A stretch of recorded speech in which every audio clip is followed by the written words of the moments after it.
বিশ্ব সংবাদে আপনাকে স্বাগত। শুরুতেই জানাবো হাতে পাওয়া সর্বশেষ আন্তর্জাতিক সংবাদের শিরোনাম, পরে বিস্তারিত। জানিয়ে দেব এই মুহূর্তে হাতে পাওয়া সর্বশেষ গুরুত্বপূর্ণ আপডেট আন্তর্জাতিক সংবাদ। শুরুতেই থাকছে ইসরায়েল পুড়ছে ভয়াবহ দাবানলে। ইসরায়েলের কয়েকটি এলাকায় হঠাৎই ভয়াবহ দাবানল ছড়িয়ে পড়েছে। বিমান হেলিকপ্টার মোতায়েন করেও আগুন নিয়ন্ত্রণে আনতে হিমশিম খাচ্ছে স্থানীয় কর্তৃপক্ষ। এবারে জানাবো কাশ্মীরে হামলা, অজিত দোভালকে দোষলেন ভারতীয়রা। ভারত শাসিত কাশ্মীরের পহেলগামে মঙ্গলবার ভয়াবহ সন্ত্রাসী হামলার ঘটনা ঘটেছে। 2019 সালের পর থেকে সবচেয়ে মারাত্মক জঙ্গি হামলা হিসেবে চিহ্নিত করা হচ্ছে। ওই হামলায় কমপক্ষে 26 জনের মৃত্যু হয়েছে। এর মধ্যে 25 জন ভারতীয় এবং একজন নেপালি বলে জানা গেছে। এদিকে পাকিস্তান সীমান্তে সৈন্য মোতায়েনের পরিকল্পনা করছে ইরান। ভারত নিয়ন্ত্রিত জম্মু কাশ্মীরের পহেলগামে সশস্ত্র হামলার জেরে উত্তপ্ত হয়ে পড়েছে পাকিস্তান ও ভারতের সম্পর্ক। দুই দেশে একে অপরের বিরুদ্ধে পাল্টা সিদ্ধান্ত নেওয়া শুরু করেছে ভারত পাকিস্তান সম্ভাব্য সামরিক সংঘাতের প্রেক্ষাপটে। এবারে থাকছে পাকিস্তানের পররাষ্ট্রমন্ত্রী ইসহাক দারের ঢাকা সফর স্থগিত। বাংলাদেশে পাকিস্তানের উপপ্রধানমন্ত্রী ও পররাষ্ট্রমন্ত্রী ইসহাক দারের 2 দিনের সফর স্থগিত হয়েছে। বৃহস্পতিবার পাকিস্তানের পররাষ্ট্র মন্ত্রণালয় এ তথ্য নিশ্চিত করেছে। 27 এপ্রিল তার ঢাকায় আসার কথা ছিল। এবং সর্বশেষ জানাবো আওয়ামী নেতাদের জামাই আদর করে আদালতে হাজির করা হচ্ছে। ভয়াবহ অপরাধী আওয়ামী নেতাদের জামাই আদরে আদালতে হাজির করা হচ্ছে বলে মন্তব্য করেছেন বিএনপির সিনিয়র যুগ্ম মহাসচিব অ্যাডভোকেট রুহুল কবির রিজভী। এবং সর্বশেষ জানাবো ভারতীয় বিমানের জন্য আকাশসীমা বন্ধ করল পাকিস্তান। ভারতীয় বিমানের জন্য আকাশসীমা বন্ধ করে দিয়েছে পাকিস্তান। বৃহস্পতিবার পাকিস্তানের জাতীয় নিরাপত্তা কমিটির বৈঠকে এই সিদ্ধান্ত নেওয়া হয়েছে। পাকিস্তানের প্রধানমন্ত্রী শাহবাজ শরীফের সভাপতিত্বে ওই বৈঠক হয়। বৈঠক শেষে পাকিস্তানের প্রধানমন্ত্রীর দপ্তর থেকে পাঠানো বিবৃতিতে সিদ্ধান্তগুলো জানানো হয়েছে। খবর রয়টার্সের। এতক্ষণ শিরোনাম শুনছিলেন, এবার বিস্তারিত। প্রিয় দর্শক, আপনি যদি এই চ্যানেলে নতুন হয়ে থাকেন, ভিডিওটি দেখতে দেখতে চ্যানেলটি সাবস্ক্রাইব করে আমাদের সঙ্গে থাকুন। আর এই ভিডিও সম্পর্কে আপনি আপনার মূল্যবান মতামতটি কমেন্ট বক্সে জানিয়ে দিন। আর হ্যাঁ প্রিয় দর্শক, জানিয়ে দিন ভিডিওটি কোথা থেকে দেখছেন। ইসরায়েল পুড়ছে ভয়াবহ দাবানলে। ইসরায়েলের আরেকটি এলাকায় হঠাৎই ভয়াবহ দাবানল ছড়িয়ে পড়েছে। বিমান হেলিকপ্টার মোতায়েন করেও আগুন নিয়ন্ত্রণে আনতে হিমশিম খাচ্ছে স্থানীয় কর্তৃপক্ষ। ইসরায়েলি সংবাদ মাধ্যম টাইমস অফ ইসরায়েলের উদ্ধৃতি দিয়ে জেরুজালেম পোস্টে খবর জানিয়েছে। সংবাদ মাধ্যম টাইমস অফ ইসরায়েলের এক প্রতিবেদনে জানিয়েছে, ক্রমবর্ধমান তাপমাত্রা এবং তীব্র বাতাসের কারণে বেশ কয়েকটি জায়গায় বুধবার আগুন দ্রুত ছড়িয়ে পড়ে। পরিস্থিতি বিবেচনায় পুলিশ বেশ কয়েকটি কেন্দ্রীয় শহর খালি করে দিয়েছে। প্রতিবেদনে বলা হয়েছে, বেইত শেমেশ এলাকায় অগ্নিকাণ্ডের ফলে এশতাউল, বেইত মেইর এবং মেসিলা জিয়ন থেকে বাসিন্দাদের সরিয়ে দেওয়া হয়েছে। পুলিশ ওই এলাকা থেকে জেরুজালেমে যাওয়ার একটি গুরুত্বপূর্ণ রাস্তা বন্ধ করে দিয়েছে। জানা গেছে, আগুন প্রথমে শহরের কেন্দ্রস্থলের কাছে মোসাপ তারুমের কাছে ছড়িয়ে পড়ে।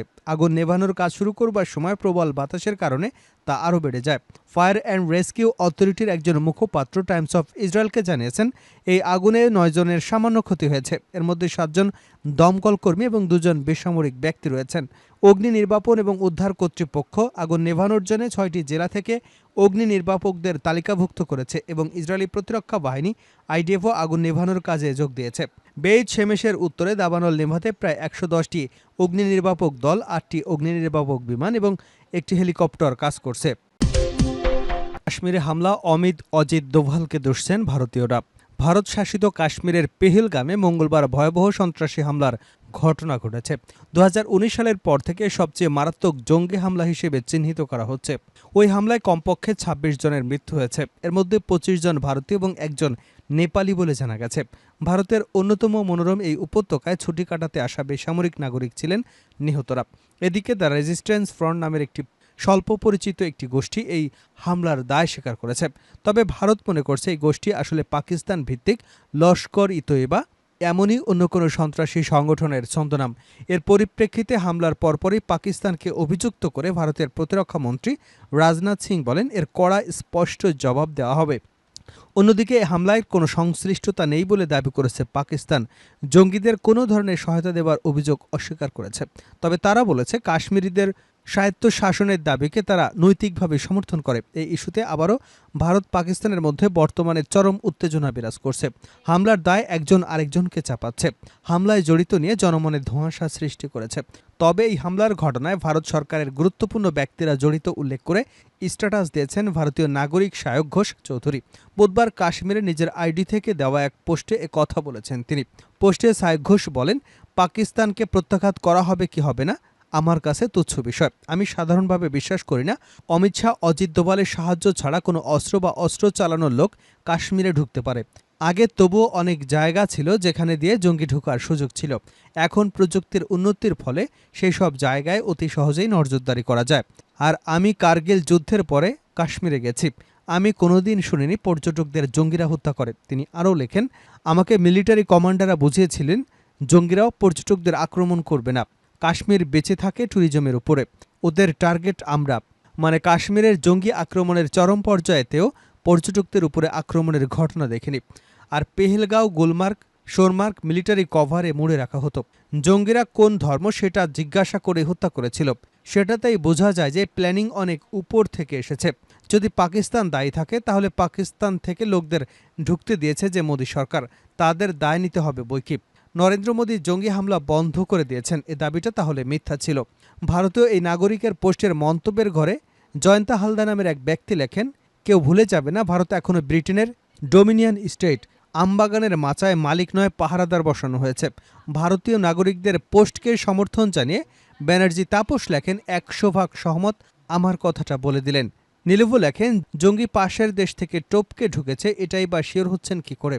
প্রতিটা দেশে স্লিপার সেল মজুদ থাকে আর সেই দেশের বাসিন্দার ছন্দবেশে। এখন উন্নত টেকনোলজির যুগে কেউ পাশের দেশ থেকে আসার রিস্ক নেয় না। মাসুম লাক্সার লেখেন, এটা কিছুই না, দেশের মধ্যে গৃহযুদ্ধ বাঁধানোর চেষ্টা।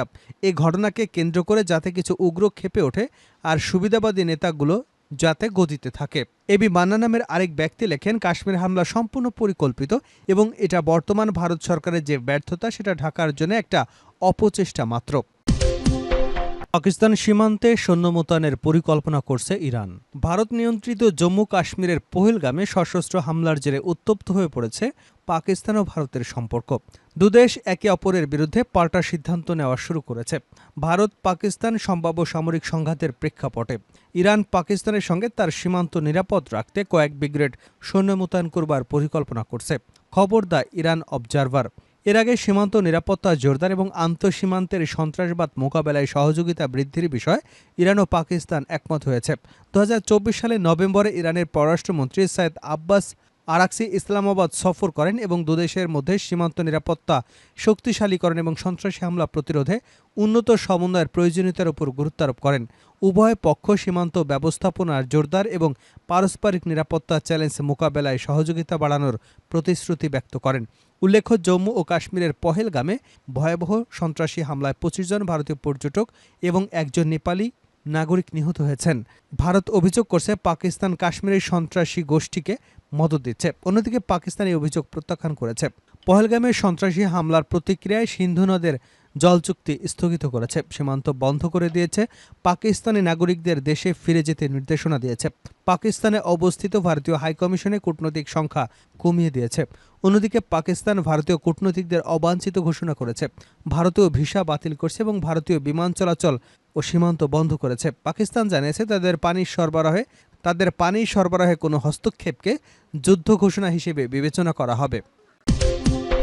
পাকিস্তানের পররাষ্ট্রমন্ত্রী ইসহাক দারের ঢাকা সফর স্থগিত। বাংলাদেশে পাকিস্তানের উপপ্রধানমন্ত্রী এবং পররাষ্ট্রমন্ত্রী ইসহাক দারের 2 দিনের সফর স্থগিত হয়েছে। বৃহস্পতিবার পাকিস্তানের পররাষ্ট্র মন্ত্রণালয় এ তথ্য জানিয়েছে। 27 এপ্রিল তার ঢাকায় আসার কথা ছিল। পাকিস্তানের পররাষ্ট্র মন্ত্রণালয়ের এক বার্তায় বলা হয়েছে, অপ্রত্যাশিত পরিস্থিতির কারণে পাকিস্তানের উপপ্রধানমন্ত্রী এবং পররাষ্ট্রমন্ত্রী 27 ও 28 এপ্রিল বাংলাদেশ সফর করতে পারছে না। দুপক্ষের মধ্যে আলোচনা সাপেক্ষে সফরের নতুন তারিখ চূড়ান্ত করা হবে। সম্প্রতি পাকিস্তানের পররাষ্ট্র সচিব আমনা বালুচ ঢাকা সফর করেন, তখন ইসহাক দারের বাংলাদেশ সফরের দিনক্ষণ ঘোষণা করা হয়েছিল। ভারত নিয়ন্ত্রিত কাশ্মীরের পেহেলগামে গত মঙ্গলবার যে রক্তপাত ঘটল সেটি 2019 সালের পর থেকে এখন পর্যন্ত সেখানে সংঘটিত সবচেয়ে প্রাণঘাতী হামলার ঘটনা। হামলায় অন্তত 26 জন পর্যটক নিহত হয়েছেন।